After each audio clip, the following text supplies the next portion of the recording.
Hello student, स्वागत है आपका आईसीटी वर्चुअल क्लासेस में। मैं हूं कविता, आपकी साइंस टीचर।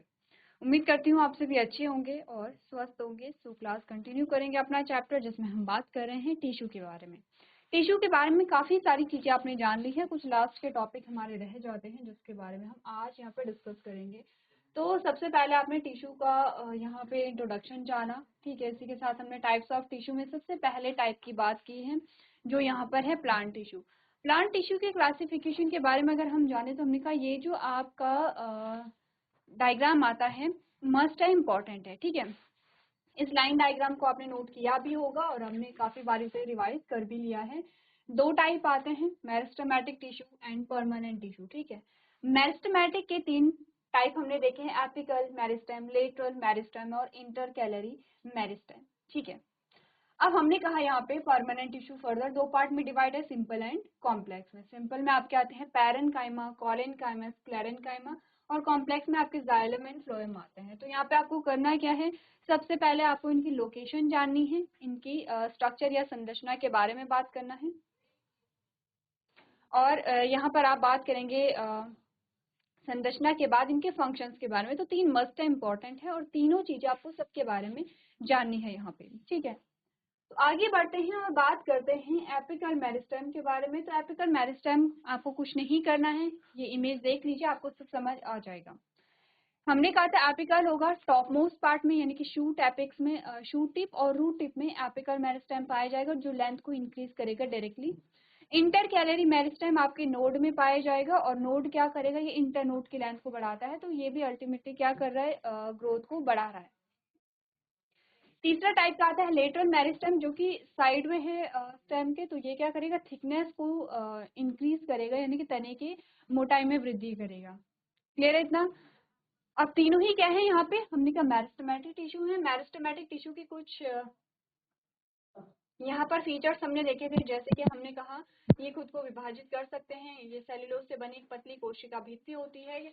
जो केंद्रक है वो डेंस होता है, साइटोप्लाज्म डेंस होता है, लेकिन वैक्यूल्स या रिक्तिका इनमें नहीं होती है, ठीक है। क्लियर है। ये तीनों में डिफरेंस हो गया है। अब इनमें क्यों वैक्यूल्स नहीं पाए जाते हैं, हमने कहा क्योंकि इन्हें डिवाइड करना होता है। वैक्यूल्स डिवीजन में, विभाजन में बैरियर बन सकते हैं, बाधा उत्पन्न कर सकते हैं, इसीलिए रिक्तिकाएं नहीं पाई जाती, क्योंकि रिक्तिकाओं का काम है स्टोर करना, रिजिडिटी प्रोवाइड करना, ठीक है। चलिए यहाँ से स्टार्ट होता है परमानेंट टिश्यू। अब हमने कहा कि यहाँ पर जब मेरिस्टेमेटिक टिश्यू क्या हो गए हैं, उनमें विभाजित होने की क्षमता उन्होंने खो दी है। अब वो क्या हो गए हैं, परिपक्व हो गए हैं, और अब वो कैसे हैं, स्थायी हैं। उनका चेंज नहीं होगा। आपने कहा कि ऐसा नहीं कि उनका नंबर चेंज होगा, उनका शेप चेंज नहीं होगा, अब वो स्थायी हैं। अब उनका काम भी कुछ और होगा। जब हम मेरिस्टेमेटिक टिश्यू की बात कर रहे थे, विभाजोतक ऊतक की बात कर रहे थे, तो उनका काम था विभाजन यहाँ पर। अब इनका काम कुछ और होगा, ठीक है। अब परमानेंट टिश्यू के बारे में पढ़ेंगे, उसके टाइप्स के बारे में पढ़ेंगे। उनमें एक प्रोसेस पाई जाती है, डिफरेंशिएशन, विभेदन जिसे हम कहते हैं। डिफरेंशिएशन वही प्रोसेस है जब मेरिस्टेमेटिक टिश्यू परमानेंट टिश्यू में कन्वर्ट हो जाते हैं, या विभाजोतक ऊतक स्थायी ऊतकों में परिवर्तित हो जाते हैं। ध्यान देखिए, यहाँ पर सेकेंड टाइम रिविजन चल रहा है। पहले आपने चैप्टर पढ़ा, फिर आपने क्या क्या रिविजन किया, ये सेकेंड टाइम आपका रिवीजन चल रहा है। इसके बाद हमारा जो लास्ट टॉपिक रह जाता है, हमारा जो टॉपिक चल रहा था रिवीजन का, वो था एनिमल टिश्यू। और एनिमल टिश्यू में हम बात करने वाले थे यहाँ पर जो लास्ट टाइप का टिश्यू आता है, नर्वस टिश्यू के बारे में, ठीक है। उसे हम इसके बाद पढ़ेंगे, लेकिन आपका सेकंड टाइम रिवीजन है, इसलिए जल्दी से आप लोगों को क्या करना है, रिवीजन करना है। फिंगर टिप पे होने चाहिए सारे टॉपिक आपके। क्लियर है यहाँ पे। तो आपने कहा डिफ्रेंशिएशन आपके पास आ सकता है। डिफ्रेंशिएशन क्या है, डिफ्रेंशिएशन किन में पाई जाती है, आपने कहा प्लांट टिश्यू में पाई जाती है। इसमें होता क्या है, जो यहाँ पे विभाजोतक ऊतक है वो स्थायी ऊतक में परिवर्तित हो रहे हैं। चलिए नेक्स्ट हमारे पास आता है सिंपल परमानेंट टिश्यू, ठीक है। सिंपल परमानेंट टिश्यू हमने कहा जो यहाँ पे परमानेंट टिश्यू है, उसका पहला टाइप है सिंपल परमानेंट टिश्यू, दूसरा टाइप है complex permanent tissue. Simple permanent tissue के भी फर्दर तीन पार्ट हमने पढ़े थे, जिनका पहला जो पार्ट हमारे पास आता है वो है पैरेन्काइमा। ध्यान रखिए, पैरेन्काइमा के बारे में दो चीजें तो आप निश्चित रूप से ध्यान रखेंगे। एक तो पैरेन्काइमा लिविंग सेल है, ठीक है, और दूसरा पैरेन्काइमा का काम होता है स्टोरेज करना। अब इसके अलावा इसके और भी फंक्शन हो सकते हैं, इसके और भी यहाँ पर क्या हो सकते हैं, कैरेक्टर्स हो सकते हैं, लेकिन दो मस्ट है, इंपॉर्टेंट, आप ध्यान रखेंगे। हमने कहा जो पैरेन्काइमा है यहाँ पर, उसकी जो सेल वॉल है वो सेलुलोज से मिलकर के बनी होगी, ठीक है। लूजली पैक्ड होते हैं, इंटरसेलुलर स्पेस इनके बीच में पाया जाता है, ठीक है। काम है इनका यहाँ पे स्टोरेज करना। अब यहाँ पर आपने कहा कि इसमें क्या होता है, डेंस साइटोप्लाज्म है, डिस्टिंक्ट न्यूक्लियस है और लार्ज वैक्यूल, इनमें वैक्यूल पाया जाता है, ठीक है। डायग्राम अगर हम देखेंगे तो हमने कहा इस प्रकार से इसका डायग्राम है, वैक्यूल इनमें पाया जाता है। जो यहाँ पे क्या है, जो साइटोप्लाज्म है वो कैसा होगा, यहाँ पे सघन होगा, ठीक है। और उनमें क्या होंगे, न्यूक्लियस पाए जाएंगे, सेल में क्या हो जाएंगे, एक अलग केंद्रक और बड़े केंद्रीय रितिका के साथ सघन कोशिका द्रव होता है। लास्ट लाइन आपको बता रहे हैं। अब हमने कहा कि क्या होता है, इनके फंक्शन के अकॉर्डिंग, इनका काम क्या था, यहाँ पे स्टोरेज करना तो इनका मेन काम था, लेकिन अगर इन्होंने क्लोरोफिल को स्टोर कर लिया है तो हम इन्हें कहेंगे क्लोरेनकाइमा, और अब इनका काम होगा फोटोसिंथेसिस, ठीक है। अगर यहाँ पर पैरेनकाइमा के इंटरसेलुलर स्पेस या अंतर कोशिकीय स्थान ज्यादा हो जाते हैं, इंटरसेलुलर स्पेस क्या हमने पढ़े थे, ये बीच में दो कोशिकाओं के बीच में जो गैप है, इन तीन कोशिकाओं के बीच में जो गैप है, इन तीन कोशिकाओं के बीच में जो गैप है, ठीक है, यानी कोशिकाएं एक दूसरे से एकदम सट करके नहीं जुड़ी हुई हैं, उनके बीच में कोई ना कोई गैप है, इसी को हम अंतर कोशिकीय स्थान या इंटर सेलुलर स्पेस कहते हैं। आपने कहा इंटर सेलुलर स्पेस नॉर्मल है तो हम पैरेनकाइमा कहेंगे, और पैरेनकाइमा का काम है स्टोरेज करना। अगर ये इंटर सेलुलर स्पेस बहुत ज्यादा बढ़ जाते हैं तब हम इन्हें कहेंगे एरेनकाइमा। ये पाए जाते हैं एक्वेटिक प्लांट या जलीय पौधों में, और इनका काम होता है फ्लोटिंग के लिए बायोन्सी प्रोवाइड करना, फ्लोट करने में मदद करते हैं। तो जब इन्होंने क्लोरोफिल को स्टोर किया तो ये फोटोसिंथेसिस परफॉर्म कर रहे हैं, जब इनके इंटरसेलुलर स्पेस बढ़ गए हैं तो ये क्या कर रहे हैं, जो जलीय पौधे हैं उनके तैरने में मदद कर रहे हैं, जैसे आपको इमेज में दिखाए गए हैं। क्लियर है यहाँ पे, ठीक है। तीन प्रकार के पैरेनकाइमा हो गए हैं। अब दूसरा सिंपल परमानेंट टिश्यू जो हमारे पास आता है वो है कॉलेनकाइमा, ठीक है। कॉलेनकाइमा जो है हमने कहा वो यहाँ पर कैसा आता है, ओवल और इलोंगेटेड होता है, टाइटली पैक्ड होते हैं, इंटरसेलुलर स्पेस नहीं पाया जाता है, ध्यान रखिए, ठीक है। अब हमने कहा ये एपिडर्मिस के नीचे प्रेजेंट रहते हैं, इनका काम क्या क्या होता है, एक तो मैकेनिकल सपोर्ट प्रोवाइड करता है, ये हमने पहले भी बात की थी, पैरेनकाइमा मैकेनिकल सपोर्ट नहीं दे रहा है, कॉलेनकाइमा स्क्लेरेनकाइमा मैकेनिकल सपोर्ट दे रहे हैं, फ्लेक्सिबिलिटी प्रोवाइड करते हैं। आप जानते हैं टहनियों में जो लचीलापन पाया जाता है वो इसी की वजह से पाया जाता है। तीसरे टाइप का हमारे पास सिंपल परमानेंट टिश्यू आता है वो स्क्लेरेनकाइमा। ये पहला हमारे पास टिश्यू आया है जो क्या है, डेड है यहाँ पे, ठीक है। काम इसका क्या है, यहाँ पे मैकेनिकल सपोर्ट प्रोवाइड करना और प्लांट के हार्ड जो पार्ट होते हैं, रिजिड जो पार्ट होते हैं उन्हें बनाना है, जैसे कि सीड कोट जो हो गया है, ठीक है। अब इनके अगर हम फीचर्स देखें तो हमने कहा कि ये क्या होते हैं, नैरो और इलांगेटेड होते हैं, लंबे होते हैं और नैरो होते हैं, ठीक है। इनकी जो सेल वॉल है वो लिग्निन से बनी होती है, लिग्निन जो बहुत टफ सब्सटेंस होता है, ठीक है। हमने कहा यहाँ पे जो स्क्लेरेनकाइमा है वैस्कुलर बंडल में पाए जाते हैं, लीव्स की वेन में पाए जाते हैं और सीड की कवरिंग में पाए जाते हैं। एग्जाम्पल है जो कोकोनट का हस्क होता है उसमें पाए जाते हैं, ठीक है। चलिए ये आपके तीनों प्रकार के आ गए हैं। अब आते हैं कॉम्प्लेक्स टिश्यू में। हमने कहा कॉम्प्लेक्स टिश्यू जो है वो एक प्रकार की कोशिका से नहीं बने हैं, जैसे कि अभी तक सिंपल परमानेंट टिश्यू में आपने एक ही प्रकार की कोशिकाएं देखी, हमने कहा इनमें 3 से 4 कोशिकाएं होती हैं। जैसे कि हम बात करेंगे यहाँ पे जाइलम और फ्लोएम की, तो जाइलम के बारे में सबसे पहले हमने बात की है। हमने कहा ट्रैकिड्स होते हैं जो लॉन्ग इलोंगेटेड होते हैं, एंड टैपर्ड एंडिंग होती है यहाँ पे, ठीक है, इस प्रकार की जो एंडिंग होती है, ठीक है। ट्रैकिड सेल्स जो होती हैं वो डेड होती हैं और ट्रांसपोर्ट में काम करते हैं। इनमें पिट्स भी होंगे, पिट्स यानी कि जो छिद्र होते हैं, छेद होते हैं। सेकेंड आता है वेसल्स, जो कैसे होते हैं, आपने का पाइप लाइक स्ट्रक्चर होते हैं, ये भी डेड होंगे यहाँ पर, ठीक है। और इनमें क्या आती है, have lignified thick cell wall, lignified से की थिक सेल वॉल होती है, मोटी भित्ति होती है जो लिग्निन की बनी होती है। और आपने कहा लिग्निन अगर पाया जा रहा है और वो भी कंप्लीट लिग्निन अगर पाया जा रहा है तो वो डेड सेल्स होंगे, ठीक है। Upper and lower portion of cell wall is absent. तीसरा जाइलम पैरेनकाइमा है जो क्या करेगा, यहाँ पे लिविंग टिश्यू होगा और स्टोरेज का काम करेगा। चौथा है स्क्लेरेनकाइमा, ये भी डेड सेल्स होती हैं और मैकेनिकल सपोर्ट प्रोवाइड करती है। तो हमने कहा जाइलम जो है वो 4 प्रकार की सेल से बना है, जाइलम ट्रैकिड, जाइलम वेसल्स और जाइलम स्क्लेरेनकाइमा, तीनों डेड है, सिर्फ एक ही लिविंग है वो है जाइलम पैरेनकाइमा। वही हम फ्लोएम के बारे में अगर बात करते हैं तो हमने कहा कि यहाँ पर क्या क्या होते हैं, आपने कहा सीव ट्यूब्स पाए जाते हैं, ठीक है। इसके अलावा हमने कहा यहाँ पे कंपेनियन सेल्स पाए जाते हैं।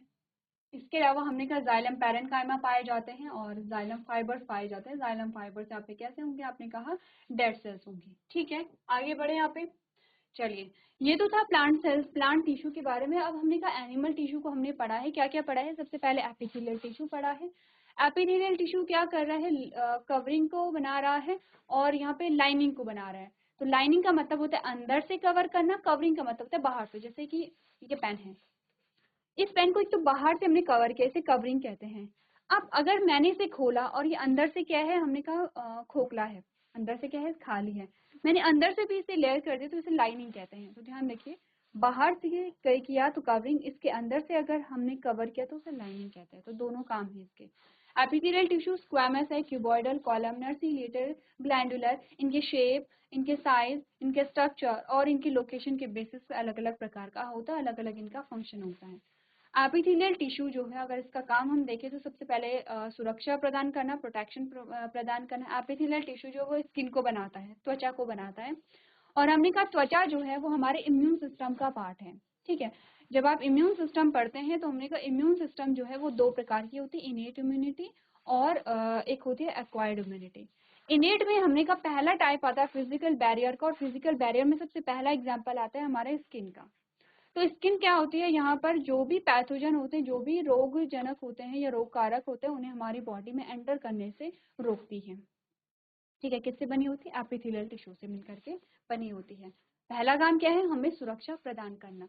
दूसरा काम है यहाँ पर सिक्रीशन करना। सिक्रीशन जैसे कि ग्लैंडुलर जो एपिथेलियल टिश्यू होंगे वो हमारी ग्लैंड्स में, हमारी ग्रंथियों में पाए जाएंगे। जैसे कि आपकी सलाइवरी ग्लैंड होती है जिससे आपका सलाइवा या थूक निकलता है, ठीक है। जैसे कि आपका लिवर एक ग्लैंड है, उससे क्या निकलता है, अपने का बाइल निकलता है। जैसे कि पैनक्रियाज आपके एक ग्लैंड है जिससे कि पैनक्रियाटिक जूस निकलते हैं। तो आपने कहा कि ग्लैंड्स जो बनी हुई होती है वो ग्लैंडुलर एपिथेलियल टिश्यू से बनी होती है। इनका काम है सिक्रीशन यानी कि श्रावण करना। तीसरा जो काम इनका होता है वो यहाँ पर होता है एब्जॉर्प्शन करना। जैसे कि आपने कहा आपके जो कॉलमनर, यहाँ पे कॉलमनर, ठीक है, हाँ, यहाँ पे कॉलमनर एपिथेलियल टिश्यू जो है वो आपके पाए जाते हैं आपकी इंटेस्टाइन में। स्मॉल इंटेस्टाइन में आपने कहा कि जो कॉलमनर एपिथेलियल टिश्यू है वो विलाय और माइक्रोविलाय में पाए जाएंगे। इनका काम होगा एब्जॉर्प्शन यहाँ पर। तो डाइजेस्टेड फूड जो है वो कहाँ पे एब्जॉर्ब होगा, आपकी स्मॉल इंटेस्टाइन की विलाय और माइक्रोविलाय में, ठीक है।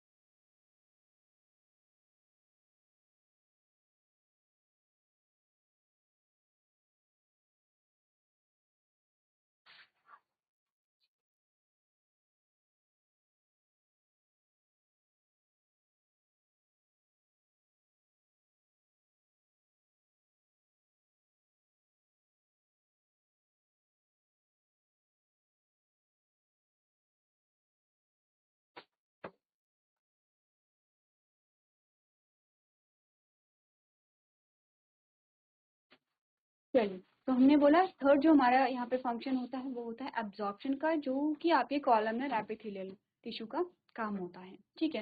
तो अगर हम देखें एपिथेलियल टिश्यू को, तो हमने कहा आपके अलग अलग टाइप के एपिथेलियल टिश्यू आएंगे, ठीक है। और एपिथेलियल टिश्यू के अलग अलग प्रकार जो होते हैं, उनके स्ट्रक्चर, उनके कहाँ पाए जाते हैं, उसी से आपको पता चल जाएगा फंक्शन क्या है। जैसे कि सिंपल स्क्वैमस जो आपका पाया जाता है वो कैसे होता है, स्ट्रक्चर कैसा, आपने कहा डेलिकेट है, सेल लाइनिंग है और फ्लैट सरफेस है। फ्लैट यानी कि एक सिंगल लेयर हो गया और फ्लैट है, ठीक है। कहाँ पाए जाते हैं, आपने कहा एल्विलाई में पाए जाएंगे, बोमेंस कैप्सूल में पाए जाएंगे, नेफ्रॉन इन द किडनी। तो आपने कहा इन सभी जगह में पाए जाते हैं। आपको अगर सिंपल स्क्वैमस, तो इनका फंक्शन जो होगा वो होगा एब्जॉर्प्शन करना यहाँ पर, ठीक है। सेकेंड स्ट्रैटिफाइड स्क्वैमस जो होता है आपका सेकेंड कॉलम में देखिए, स्ट्रैटिफाइड स्क्वैमस, इसमें आपने कहा कि एपिथेलियल स्क्वैमस सेल्स जो होते हैं वो सेवरल लेयर्स में अरेंज होते हैं। सिंपल स्क्वैमस है एक सिंगल लेयर, और सिंपल स्क्वैमस लेयर के बहुत सारे लेयर जो अरेंज होती हैं उन्हें हम कहते हैं स्ट्रेटिफाइड स्क्वैमस, ठीक है। जो कि मिलकर के बनाती है आपकी स्किन। तो आपकी स्किन क्या एक सिंगल लेयर नहीं है, आपकी स्किन जो है वो थिक लेयर है, ठीक है, मल्टी लेयर है। किसकी है, अपने का जो स्क्वैमस एपिथेलियल टिश्यू है उसकी बहुत सारी लेयर से मिलकर के बना होता है। स्किन का काम है यहाँ पे प्रोटेक्शन प्रोवाइड कराना। तीसरा जो कॉलम आप देखिए, कॉलमनर है आपके पास ये वाला। इसमें आपने कहा कि ये कहाँ पर इनका शेप कैसा होता है, कॉलम जैसा होता है। कॉलम का मतलब समझे आप, कॉलम का मतलब क्या होता है, इस प्रकार से इनका जो शेप होता है वो कॉलम जैसा होता है। कहाँ पे पाए जाते हैं, इंटेस्टाइन में। इंटेस्टाइन में कहाँ पाए जाएंगे, विलाय और माइक्रोविलाय में। विलाय और माइक्रोविलाय में क्या फंक्शन होगा, आपने कहा एब्जॉर्प्शन का फंक्शन होगा। नेक्स्ट कॉलम देखिए जिसमें आप सीलिएटेड कॉलमनर की बात करेंगे। आपने कहा columnar epithelial tissue which have cilia present on them. आपने कहा ये कॉलमनर टिश्यू ही है लेकिन इनमें सीलिया पाए जाते हैं। किस प्रकार से? जैसे ये है कॉलमनर टिश्यू और इनमें पाए जाएंगे सीलिया। ठीक है। अब आपने कहा ये पाए कहाँ जाते हैं? आपके रेस्पिरेटरी ट्रैक में पाए जाते हैं। इनका फंक्शन क्या होगा यहाँ पर? आपने कहा जो भी वहाँ पर क्या होगा, वेस्ट मटेरियल कहिए या फिर म्यूकस कहिए, वेस्ट मटेरियल तो नहीं कहेंगे बट म्यूकस कहेंगे कि म्यूकस को आगे पास कराता है। जैसे कि आपने कहा जब आप कफ करते हैं, कफ होती है, कफिंग होती है, तो आपने कहा क्या निकलता है? म्यूकस निकलता है। क्यों निकला? क्योंकि रेस्पिरेटरी ट्रैक में बहुत सारे क्या थे यहाँ पे, सीलिएटेड कॉलमनर टिश्यू थे। तो वो जो सीलिया थे वो क्या करा रहे हैं? आगे पास कराने में मदद करते हैं। कुछ ऐसे ही सीलिया आपके पाए जाते हैं फीमेल रिप्रोडक्टिव सिस्टम में। जब ओवम जो है वो यहाँ पे फिम्बरी से कहाँ जाता है? आपके एम्प्यूला वाले पोर्शन में जाता है। ठीक है, क्लियर है? क्या फंक्शन है इनका? आपने कहा अब एक और नया फंक्शन आपको मिल गया है कि ये मूवमेंट में क्या करेंगे? सहायता करेंगे। अगला कॉलम देखिए क्यूबॉइडल का। इस प्रकार से आपने कहा क्यूबॉइडल में क्या है? They are cube shape. Cube shape के होते हैं। क्यूब देखिए आइस क्यूब कहते हैं हम, आइस क्यूब। इस प्रकार से ये क्या होते हैं? क्यूब शेप के होते हैं। Which are involve in absorption and secretion. इनका काम एब्जॉर्प्शन भी है और इनका काम सिक्रीशन भी है। किडनी ट्यूब्यूल्स में ये पाए जाते हैं। लास्ट कॉलम देखिए ग्लैंडुलर। आपने कहा ये क्या कहते हैं? स्पेशल ग्लैंड सेल्स होती हैं जो कि क्या करते हैं? इनका काम है सिक्रीशन। जो आप जानते हैं कि अगर ग्लैंडुलर का मतलब भी तो ग्लैंड से रिलेटेड है, ये ग्लैंड्स में पाए जाएंगे और ग्लैंड्स का काम क्या होगा? सिक्रीशन यहाँ पर होगा। ठीक है, आगे बढ़े और आगे बात करते हैं यहाँ पर सेकेंड टाइप के एनिमल टिश्यू के बारे में, जो है कनेक्टिव टिश्यू। इसका काम ही है यहाँ पे कनेक्शन करना। आपने कहा कि यहाँ पे क्या होता है? मैट्रिक्स होता है। ये मैट्रिक्स में पाए जाते हैं। मैट्रिक्स अलग अलग प्रकार का हो सकता है। आपने कहा लिक्विड हो सकता है, डेंस हो सकता है, रिजिड हो सकता है। अलग अलग प्रकार के यहाँ पे क्या हो सकते हैं? मैट्रिक्स पाए जा सकते हैं। सबसे पहले ब्लड के बारे में बात करेंगे तो आपने कहा रक्त एक प्रकार का क्या है? ऊतक है जो अलग अलग प्रकार की कोशिकाओं से मिलकर के बना है, जैसे WBC, RBC और ब्लड प्लेटलेट्स। ठीक है, तो काम क्या होगा इनका? सबसे पहले पाए कहाँ जाएंगे? आपने कहा ब्लड आपकी पूरी बॉडी में पाए जाएंगे। काम अगर हम देखें तो अलग अलग प्रकार के सेल्स का फंक्शन हम देख लेंगे। जैसे कि RBC का काम है यहाँ पर ऑक्सीजन और कार्बन डाइऑक्साइड का ट्रांसपोर्ट करना पूरी बॉडी में। ठीक है, इसी के साथ WBC का काम है आपके इम्यून सिस्टम को बहुत इंपॉर्टेंट पार्ट बनाते हैं, आपको इम्यूनिटी प्रोवाइड करना।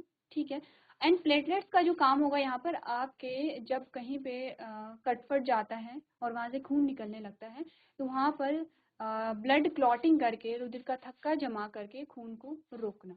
ठीक है, तीन इनके क्या हो जाते हैं? फंक्शंस हो जाते हैं। क्लियर है? आगे बढ़े, चलिए आगे आता है लिम्फ। लिम्फ जो होता है यहाँ पर वो बना होता है ब्लड से ही मिलकर के बना हुआ होता है। ठीक है, बस इसमें क्या होते हैं? आपने कहा इसमें RBC नहीं होंगे। हमने कहा लिम्फ जो है यहाँ पर वो ब्लड से ही बनते हैं, बस कलरलेस फ्लूइड यहाँ पर होते हैं। कुछ डिफरेंसेस यहाँ पर देख लेते हैं कि क्या क्या डिफरेंस है यहाँ पर। आपने कहा कुछ अंतरों को छोड़कर लसिका रक्त के ही समान है, तो क्या अंतर है इसमें? आपने कहा it contain only the blood cells. ठीक है, व्हाइट ब्लड सेल्स। इनमें सिर्फ और सिर्फ श्वेत रक्त कणिकाएं पाई जाएंगी। किनमें? लिम्फ की बात हो रही है।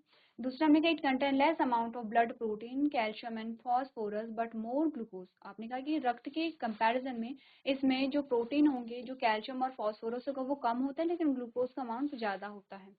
It flows in one direction only. ये सिर्फ एक ही दिशा में मूव करेंगे। जबकि आपने कहा कि क्या होता है जो ब्लड है वो पूरे एक सर्कल में, आपने कहा पूरा क्या बना रहा है? एक साइकिल यहाँ पर बना रहा है। आपने कहा lymph move in the body through it's normal function unlike blood which is pumped by heart. आपने कहा कि जो लिम्फ है, लिम्फ नॉर्मली मूव कर रहा है जबकि ब्लड को मूव करने के लिए यहाँ पे क्या चाहिए? हार्ट की आवश्यकता होती है। ठीक है, अब लसिका के क्या क्या घटक है, किससे मिलकर के बना होता है? आपने कहा लिम्फ प्लाज्मा है, जैसे कि lymph plasma carries infection fight protein along with the other substance such as water calcium and phosphorus. Lymph plasma में क्या होते हैं? इन्फेक्शन फाइटिंग प्रोटीन्स होते हैं जो इन्फेक्शन से लड़ते हैं। इट मीन्स कि ये भी क्या है? आपके इम्यून सिस्टम का पार्ट हुआ। सेकेंड है लिम्फ कॉर्पस। आपने कहा lymph carpals comprise white blood cells, red blood cells and a platelets are not present in lymph। ठीक है,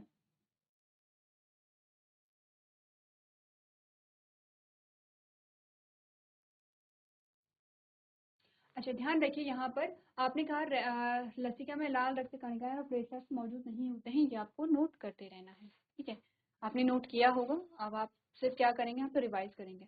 अब आते हैं बोन्स के बारे में। आपने कहा बोन्स क्या होती हैं? जो हड्डियां होती हैं वो आपने कहा एक हार्ड पार्ट है हमारी बॉडी का, ठीक है। पूरी बॉडी का फ्रेमवर्क प्रोवाइड कराते हैं एक दूसरे के साथ, क्या करके यहाँ पे अटैच होकर के, जॉइंट होकर के हड्डियां आपस में जुड़ती हैं, फ्रेमवर्क आपको प्रोवाइड कराती हैं। इसमें मांसपेशियां क्या होती हैं, इन्हें कवर करते हैं और आपको पूरे एक शरीर का निर्माण यहाँ पर दिखाई देता है, ठीक है। बोन्स जो होते हैं बहुत स्ट्रांग होते हैं, इनफ्लेक्सिबल यहाँ पर पाए जाते हैं। इनका मैट्रिक्स जो है वो कैसा होता है? हार्ड एंड रिजिड होता है। किससे मिलकर के बना है? कैल्शियम एंड फॉस्फोरस से मिलकर के बना है। क्लियर है यहाँ पे? चलिए आगे कुछ यहाँ पे कैरेक्टरिस्टिक्स आती हैं बोन के बारे में। कार्टिलेज जो है वो बोन जैसी संरचनाएं होती हैं, लेकिन कैसी होती हैं? आपने कहा यहाँ पर फ्लेक्सिबल होती हैं। कहाँ कहाँ पे पाई जाती हैं? आपके नोज टिप पे, आपके यहाँ पे जो कान का जो पिन्ना होता है, आपके रेस्पिरेटरी ट्रैक में, और आपके स्वर यंत्र यानी कि क्या बोला ये ट्रैकिया लैरिंक्स में आपको बताया गया है। अब एरियोलर कनेक्टिव टिश्यू के बारे में अगर हम बात करें तो ये इंपॉर्टेंट है। एरियोलर कनेक्टिव टिश्यू आपने का कंपोजिशन अगर हम देखते तो फैट सेल से बना होता है, ठीक है, जो कि फैट को सिक्रीट, जो लिपिड को सिक्रीट करते हैं। फाइब्रोब्लास्ट जो है वो फाइबर को सिक्रीट करते हैं। मास्ट सेल जो है यहाँ पर एलर्जिक रिएक्शन के लिए क्या होती हैं? यहाँ पे इंपॉर्टेंट रोल प्ले करती हैं। मैक्रोफेजेस जो होते हैं वो इन्फेक्शन कॉजिंग जो पैथोजन होते हैं उन्हें खा जाते हैं। प्लाज्मा सेल क्या करती है? एंटीबॉडीज प्रोवाइड करती है। अब ये प्लाज्मा सेल्स क्या हैं? मैक्रोफेजेस के हैं, आगे चल करके आप बात करेंगे। जैसे कि प्लाज्मा सेल जो होती हैं वो बी लिम्फोसाइट हैं। मैक्रोफेजेस जो हैं आपके वो क्या होते हैं? यहाँ पर आपने का अलग अलग, जैसे कि मैक्रोफेजेस की बात करेंगे तो यहाँ पर ये आपकी इनेट इम्यूनिटी का पार्ट है। अगर प्लाज्मा सेल एंटीबॉडीज की बात करेंगे तो आपने का एक्वायर्ड इम्यूनिटी का पार्ट यहाँ पर होती है। दूसरा है हमने कहा फाइबर, जैसे collagen fibre, elastin fibre and ground substances, इनके बारे में हमने यहाँ पे बात की है। अब आते हैं लिगामेंट, जो कि दो बोन को कनेक्ट करने का काम करते हैं, तो वो लिगामेंट होंगे। और जो बोन और मसल्स को कनेक्ट करने का काम करते हैं वो टेंडोन यहाँ पर होंगे। आगे बढ़ते हैं तो एडिपोज जो है वो क्या करते हैं? वसा को डिपॉजिट करते हैं। आते हैं नेक्स्ट प्रकार के, नेक्स्ट टाइप का जो आपका एनिमल टिश्यू है वो है मस्कुलर टिश्यू, जो कि मूवमेंट के लिए रिस्पॉन्सिबल होता है। तीन टाइप का होता है यहाँ पर, जो कि आपको इमेज में दिखा रखा है, जिसमें आपने कहा कार्डियक मसल्स है, ठीक है, स्केलेटल मसल्स है, स्मूथ मसल्स है। क्लियर है? तीन प्रकार के हमारे पास क्या होते हैं? यहाँ पे होते हैं। अगर हम बात करें कार्डियक मसल्स की तो ये आपके हार्ट में पाया जाता है, ठीक है। इसमें इनवॉलेंट्री एक्शन होता है, रिदम में कॉन्ट्रैक्शन और रिलैक्सेशन होता है, ठीक है। इसका फंक्शन क्या होगा हार्ट का? आपने कहा ब्लड को पंप करना, ब्लड को हमेशा ही पंप करता रहेगा, ठीक है। चलिए अब आपने कहा कि यहाँ पर जो आपके स्केलेटल मसल्स और जो आपके स्मूथ मसल्स हैं उनमें डिफरेंस है। तो देखिए स्ट्राइटेड हो गया है या स्केलेटल हो गया है या वॉलंटरी मसल्स है, तीनों एक ही नाम है। स्मूथ मसल्स है, अनस्ट्राइटेड है, इनवॉलंटरी मसल्स है, तीनों एक ही नाम है। तीनों में क्या डिफरेंस है ये हमने जाना था। स्ट्राइटेड मसल जो है वो आपके स्केलेटल सिस्टम में पाया जाता है, ठीक है, जिसमें कि वॉलंटरी एक्शंस होते हैं। स्मूथ मसल्स आपके जो इंटरनल ऑर्गन है, जो डेलिकेट ऑर्गन है, उनमें पाया जाता है। आगे बढ़ते हैं और हम बात करेंगे यहाँ पे नर्वस टिश्यू के बारे में, जो कि हमारे इस चैप्टर का लास्ट टॉपिक रह जाता है कि नर्वस टिश्यू जो है वो किस प्रकार का होता है और किस प्रकार से काम करता है। जो न्यूरॉन है उसका डायग्राम किस प्रकार से होता है, एक बार जल्दी से पढ़ लेंगे। तो एक बार आप पढ़िए नर्वस टिश्यू के बारे में। चलिए तो स्टार्ट करते हैं। यहाँ पर आपने कहा how do we react stimuli, हम उद्दीपक के प्रति कैसे प्रतिक्रिया करते हैं? तो आपने कहा this is because of a nervous tissue present in our body, क्योंकि हमारी बॉडी में क्या पाए जाते हैं? नर्वस टिश्यू पाए जाते हैं, ठीक है। They are capable of transmitting information quickly from the brain to different parts of the body and vice versa. जल्दी से हमारे ब्रेन से हमारे डिफरेंट पार्ट में क्या करते हैं? मैसेजेस को पहुंचाते हैं, और सेम वही कि हमारे अलग अलग बॉडी पार्ट से जो इंफॉर्मेशन है वो ब्रेन तक पहुंचाते हैं। Therefore, nervous tissue are found in a nerve, brain and spinal cord. ये सभी जगह पाए जाते हैं आपकी बॉडी में। Nervous tissue is made up of a cell called a nerve cells और न्यूरॉन। जो nervous tissue है वो कौन सी कोशिकाओं से पाए जाते हैं? न्यूरॉन से पाए जाते हैं। उनका नाम क्या है? नर्व सेल और न्यूरॉन है। These neurons connect together to form a nerves of our body. ये जो न्यूरॉन्स होते हैं वो हमारी बॉडी में एक दूसरे से कनेक्टेड रहते हैं। ये एक सेल का डायग्राम है, ये आपने तब भी देखा था जब आप सेल चैप्टर पढ़ रहे थे। तो पढ़ लेते हैं स्ट्रक्चर ऑफ अ न्यूरॉन, जो आप पढ़ चुके हैं। अब gate is a elongated cell with a cell body. ये सेल बॉडी है, बीच वाला जो पोर्शन है यहाँ पे ये क्या है, सेल बॉडी है। नेक्स्ट है consist of some branch like structure called dendrite, जो कि ब्रांचों से बनी हुई है। ये जो ब्रांच है इन्हें डेंड्राइट्स हम कहते हैं। There is a nucleus present in the centre of cell body, ये बीच में जो आपको दिख रहा है ये क्या है, यहाँ पे न्यूक्लियस है। The nerve endings of cell are connected with the cell body via axon। आपने का जो नर्व एंडिंग है वो किससे जुड़ी हुई है, एक्सॉन से। ये क्या है, आपका एक्सॉन वाला पोर्शन है और ये आपकी नर्व एंडिंग आती है, ठीक है। A nerve cell can be up to 1 metre long, ये काफी लंबी भी हो सकती है। अब दूसरा जो न्यूरॉन होगा इसी प्रकार का, वो यहाँ से कनेक्टेड होगा, ठीक है। यहाँ से क्या होगा, इसके डेंड्राइट शुरू होंगे, फिर सेल बॉडी है, फिर एक्सॉन है, फिर नर्व एंडिंग। इस प्रकार से एक दूसरे से ये कनेक्टेड रहते हैं।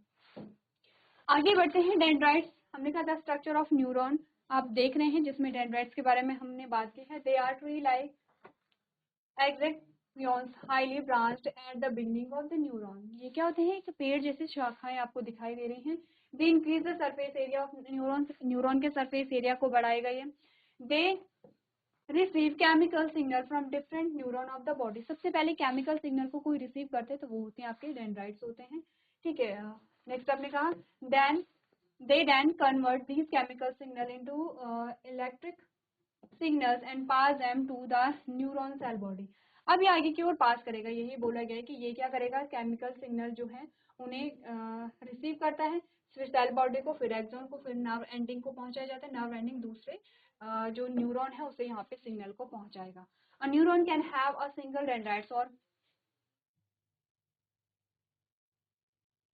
A neuron can have a single dendrites और multiple dendrites। इनमें एक और वे न्यूरॉन शुरुआत के पेड़ जैसे विस्तार अत्यधिक शाखाओं वाले होते हैं। वे न्यूरॉन के सतह क्षेत्र बढ़ाते हैं। वे शरीर के विभिन्न न्यूरॉन से रासायनिक संकेत प्राप्त करते हैं, फिर वे इन रासायनिक संकेतों को विद्युत संकेतों में परिवर्तित करते हैं और इन्हें न्यूरॉन कोशिका शरीर तक पहुंचाते हैं। एक न्यूरॉन में एक डेंड्राइट से अधिक डेंड्राइट हो सकते हैं। अब सेल बॉडी, आपने कहा सेल बॉडी को आप क्या कहते हैं, सोमा भी कहते हैं। The main function of the cell body and nucleus of the neuron is to maintain the functionality of the cell. It does not play an active role in the transmission of the signal. It produces proteins that are required by different parts of the neuron to work properly. It consists different.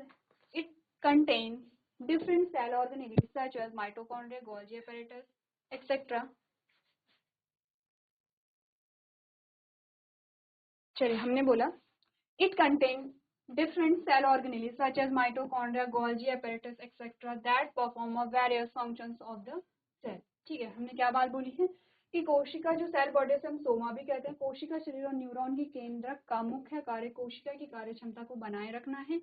यह signal के प्रसारण में सक्रिय भूमिका नहीं निभाता है। यह प्रोटीन का उत्पादन करता है जो न्यूरॉन के विभिन्न भागों को ठीक से काम करने के लिए आवश्यक होता है। इसमें विभिन्न कोशिका अंगक जैसे माइटोकॉन्ड्रिया, गोल्जी apparatus आदि होते हैं जो कोशिका के विभिन्न कार्य करते हैं। एक्सॉन की बात करें तो आपने कहा neurons have one axon in general, ठीक है। नॉर्मली न्यूरॉन में एक क्या होता है, एक्सॉन होता है। It is a long structure that connect the cell body to the terminals and it also connect with other neurons, cells and organs of the body through nerve terminals. It allows for a fast transmission of signal. The larger the diameter of the axon, the faster it will transmit signals. It is covered with a special insulating substance called myelin. It helps in the rapid transmission of signals. Schwann cells Olympiad. The myelin sheath that converts the axon is produced by a Schwann cell. The myelin sheath keeps the signal. क्या बोला हमने, हमने कहा कि neuron में सामान्यतः एक अक्षतंतु होता है। अक्षतंतु यानी कि एक्सॉन। यह एक लंबी संरचना है जो कोशिका शरीर को टर्मिनलों से जोड़ती है और यह तंत्रिका टर्मिनलों के माध्यम से शरीर के अन्य न्यूरॉन, कोशिकाओं और अंगों से भी जुड़ती है। यह सिग्नलों के तीव्र संचरण की अनुमति देता है। अक्षतंतु का व्यास जितना बड़ा होगा वह उतनी ही तेजी से संकेत संचारित करेगा। यह माइलिन नामक एक विशेष रोधक पदार्थ से ढका होता है। यह सिग्नलों के तीव्र संचरण में मदद करता है। श्वान सेल्स यानी ओलंपियाड में क्या है, अक्षतंतु को ढकने वाला माइलिन आवरण श्वान कोशिकाओं द्वारा निर्मित होता है। माइलिन म्यान सिग्नल को बनाए रखता है। तो यहाँ तक बात हमने की है जो आपके न्यूरॉन्स का स्ट्रक्चर होता है, एक बार आप लोग पढ़ लेंगे, न्यूरॉन का स्ट्रक्चर आपको बता रखा है कि अलग अलग स्ट्रक्चर में फंक्शनिंग कैसे यहाँ पर हो रही है, उसे आप लोग एक बार यहाँ पर पढ़ लेंगे। ठीक है, तो इसी के साथ हमारा जो चैप्टर है वो यहाँ पे कंप्लीट होता है। हमारा जो रिवीजन है वो भी हमने कर लिया है। इसके कुछ क्वेश्चन आंसर्स हम यहाँ पर करेंगे नेक्स्ट जो हमारा लेक्चर होगा। तो आज के सेशन में हम इतना ही करेंगे। अभी तक क्लास में बने रहने के लिए आपका धन्यवाद।